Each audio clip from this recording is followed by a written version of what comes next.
This is Dr. Justina Agnieszka Chevalier. In this video, before we move, because this is all about cardinal principles of DSM. In this video, I'm gonna review two things. First one, in all of bioethical trainings, or most of those, the general rule is that never, ever, ever you can have sex or marry, which is the same, a person who was or is a patient, or if police, a victim or perpetrator in which you were involved as active part. And so I am obliged to tell you that this is a vast generalization, though in most cases it is true. It is such that never ever in the entire freaking universe you will have sex with patients or clients, victims or perpetrators.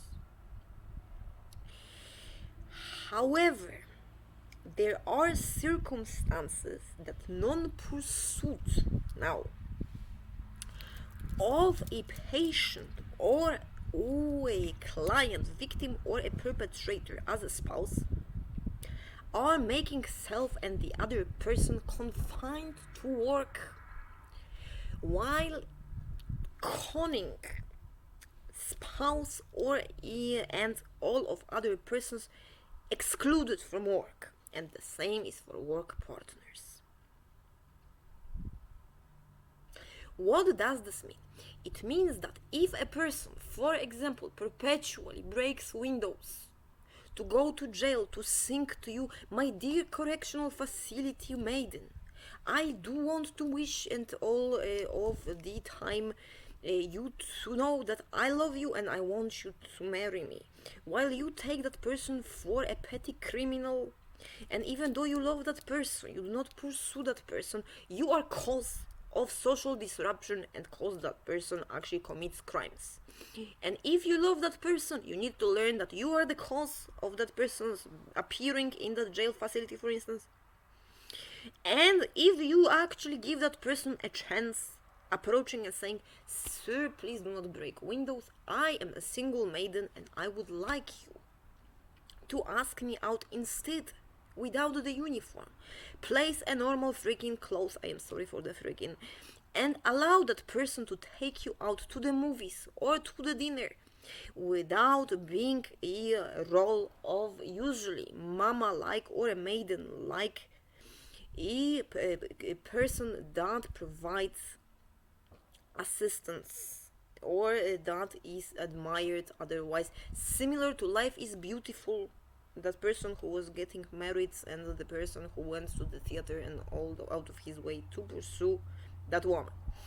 And so it is disruptive socially and illegal to not to pursue relationships in which, in circumstances of work, you fell in love with a patient, and for instance also person comes on any excuse to see you and says, "Oh, but sir, I have today a headache, and yesterday I also felt a little bit not at ease at all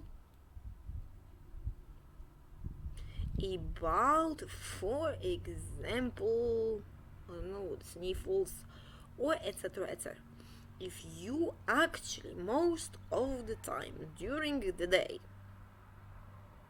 would prefer to spend with the patient time together, and the patient takes away time from others, and that patient is in your dreams and otherwise source of sexual ideation, then chances are that you are better off pursuing a private relationship with that patient, skipping the role of a physician. And how the ptaki ciernistych krzewów in that movie with Chamberlain, where the priest also, he loves sweet Maggie, he does, but he has a vocation and he suffers. We need to know that that is selfish and unethical to make Maggie a celibate person while pursuing self-sacrifice for God. And Maggie, being then in her late 40s, for instance, still wondering if such goodness of that priest would actually at least once ask her out or marry her. It is not ethical, nor admirable or good. Be it police, fire, paramedics, life and rescue priests and nuns of any gender, race, and color worldwide.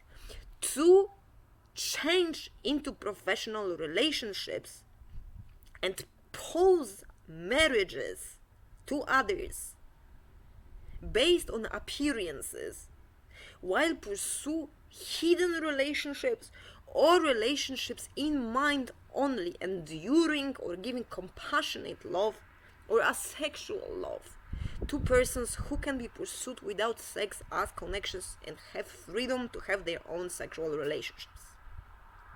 So in case now there are two components, it is very simple. Having such job that is about service to others, social work, police, etc., knowing the rule, none otherwise done most, if not all of the times, never in your life will you pursue a relationship of sexual nature with patient, client, victim, or a perpetuator of any sort, because it is unethical. The answer is, it is most of the time during the day, most of days, I prefer to fantasize about a romantic sexual relationship of a person who I met in formal work circumstances. And that is instead of leaving marriage and or other relationship and sometimes provide work for others. Which gives you an answer, especially in years after some time, who is a real spouse material. And the next step is to corroborate reciprocity. So you do not expect that you are loved, but you go and ask if by any chance the circumstances, legal ones that made you the police, or circumstances of being a physician, nurse, or priest, or nun, are not such that that person is actually forced because of you to be inferior or superior, depending on role, division, customer of yours. If the answer is it is so, then give yourself a freaking break and don't announce, for instance, as such social worker that you've married nobly a hobo. If you've made out of the person who lived next to your office because of hoboship, which means waiting for you to move your 4 letters and go down and ask, would you like to actually go out with me? That is your fault, and that person is there because of you. So you are fault of that hobo-ness, not source of salvation of that person. So get real, okay? And the same is for patients and police and other things. And so that is also the opposite. Not all persons in private or personal time who provide services pursue sexual relationships at all. Most of the time persons do not. So while in the first instance it is unethical to stay married, marry someone else, or force celibacy on that other person by pursue a status of a victim confined to a facility, maiden waiting for social services or provision, disguised as victim or a prisoner, to prevent others from pursuing, or as a nun or priest to prevent others from pursuing. It is illegal and immoral and is of my utmost interest many times. I know and I report it. However long it will take to generate social change. Interested or not personally, no matter what type of relationship, in different constellation of relationships I can envision in each case, to be honest. The second circumstance is such: no person who committed acts of violence and or intends on rape when rejected in the first place is a sexual relationship when the other one feels aversion if sex and relief and loving kindness or adoration if sex is removed from the equation. Know that, and remember, do not mistake the two. And finally, least but not at last, it is so most professional relationships, despite kindness, no matter how great love is, it is best that the person holds the clear differentiation with you, letting that person care for you and respect you as much as possible, while you set up what standards like mother and father for others. If an adult or teenage or pre-teenager set up personal requirements of goodness towards that person.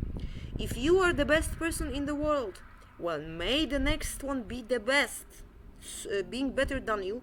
Do not pursue harm to others or harm that person for caring for you, including the flamboyant and all those diagnoses, infatuation, etc.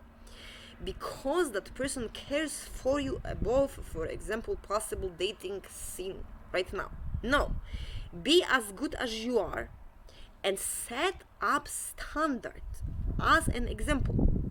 If you in consultory serve to all, let's say candy, to all persons you serve, you give candies, and you give candies to all, you then made up this standard.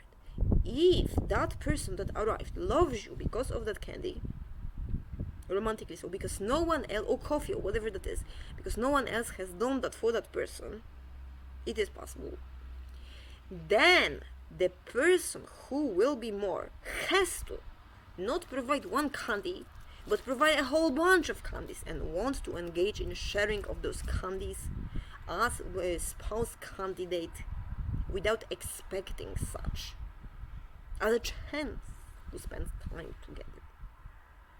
And so you set up the standards, and you do not false represent persons. You don't mark persons as worse than you in fear of competition. Such is rivalship. And again, the rule: never will you from USMA United States Medical Licensing Board exam.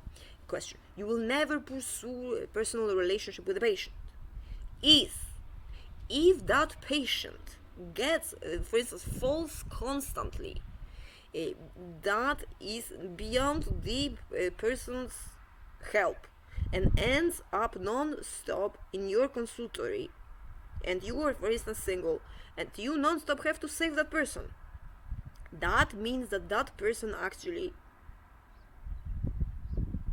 perhaps, if forming in you genius concern to pursue well-being of that person when that person is actually from afar, hurting, hungry, or in any way bad, and lands up on your feet to be saved, well, that person maybe actually not doing it purposefully, is meant for you, so that you co-share life. And vice versa, if that person cannot marry anyone else or has a husband like in life is beautiful while loving you, well, that person perhaps can pursue divorce, right? Not to play a charade. And it is for sure then, for the sake of those spouses, potential partners, and dating scene, and socially also, better to be honest and pursue most wanted relationship for all. So, two components: concern for one another, mutual one, and sexual desire, in which maximum extent of pleasure, sexual pleasure, is when consideration of pursuit of child together are made in physical act.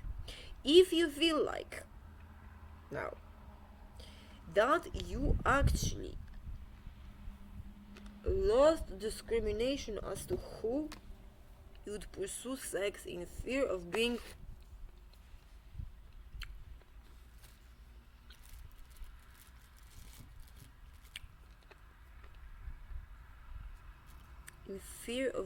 actually losing mind, or in disgust, or forced on an unwanted relationship, do not do so.